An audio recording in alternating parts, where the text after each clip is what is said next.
今の俺には戦うことしか。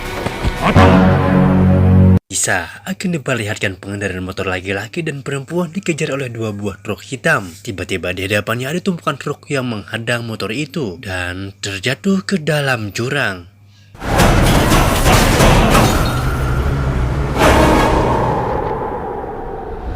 Beruntung wanita itu masih selamat, namun ia ditangkap oleh manusia berkepala laba-laba. Di saat manusia laba-laba itu akan melakukan sesuatu, dari kejauhan muncul seseorang yang disebut Trans Belalang datang dan menolong wanita tersebut.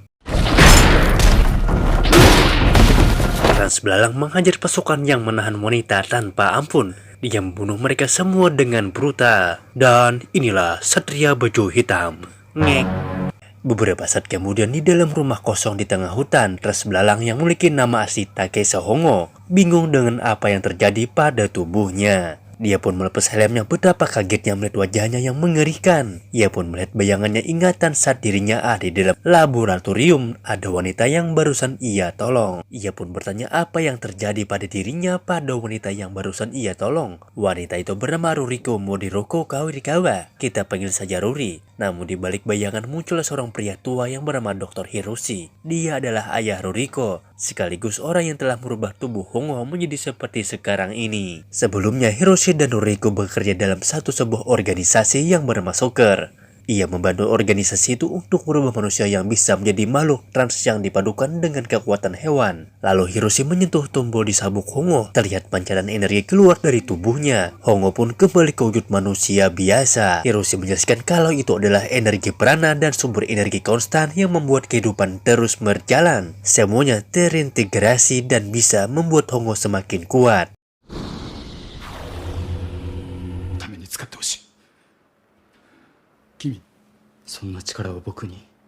Hiroshi memerintahkan putrinya Ruriko untuk membawa Hongo kabur. Hiroshi percaya kalau Hongo bisa menggunakan kekuatannya ini untuk tujuan kebaikan. Dan kebetulan Hiroshi adalah dosen Hongo di universitas. Tiba-tiba Trans Laba-Laba yang tadi menyerang di tempat ini sebelumnya tewas. Hiroshi meminta putrinya Ruriko apapun yang terjadi. Secara mengejutkan, tubuh Hiroshi yang tewas berubah menjadi buih dan meleleh. Untuk berubah menjadi Kamen Rider, ia melesat untuk menyelamatkan Ruriko.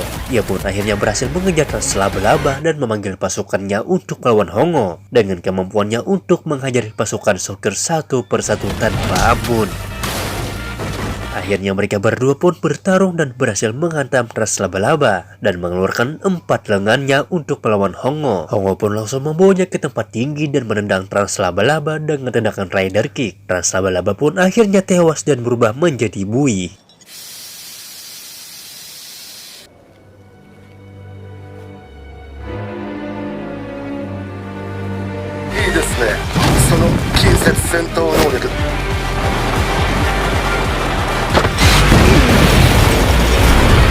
Di tengah jalan, Ruriko memberitahu Hongo kalau masih ada 4 makhluk trans lagi yang harus mereka lawan untuk bisa menghentikan organisasi Soccer. Sementara itu, Ruriko mengajak Hongo masuk ke dalam tempat persembunyiannya, dan ternyata sudah ada 2 orang asing yang berhasil menyusup masuk. Mereka berdua adalah Tachibana dan Taki. Mereka berdua adalah agen pemerintah yang ditugaskan khusus untuk menghentikan organisasi Soccer ini.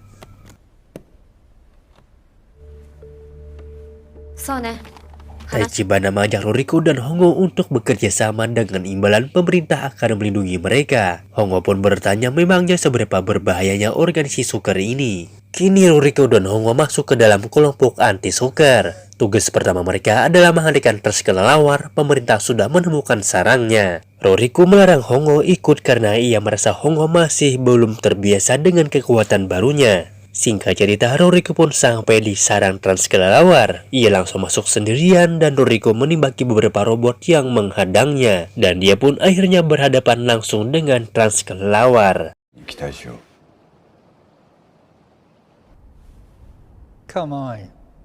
Di tempat lain, Tachibana dan Taki memperhatikan aksi Ruriko dari layar CCTV di dalam markas trans kelelawar. Dengan satu ketukan, trans kelelawar membuat Ruriko tak sadarkan diri. Dan ternyata trans kelelawar adalah seorang ilmuwan yang mengembangkan virus kelelawar untuk menginfeksi seluruh umat manusia. Hongo akhirnya pun sampai di sini untuk menolong Ruriko. Trans kelelawar sudah tahu kalau Hongo pasti akan datang untuk menyelamatkan Ruriko. mengeluarkan Roriko yang sudah terpengaruh oleh virus kelelawar, yang menjelaskan kalau virusnya akan bisa memberikan kebahagiaan kepada umat manusia. Ia akan menghapus populasi manusia yang jahat agar bumi ini bisa menjadi damai. Namun ternyata Hongo tetap tidak terpengaruh virusnya. Perlu Roriko pun kembali bangkit. Ternyata dari awal Roriko pura-pura terpengaruh virus buatan ras kelelawar. Roriko telah menulis ulang kode di tubuh mereka agar energi prana bisa membuat mereka kebal terhadap virus.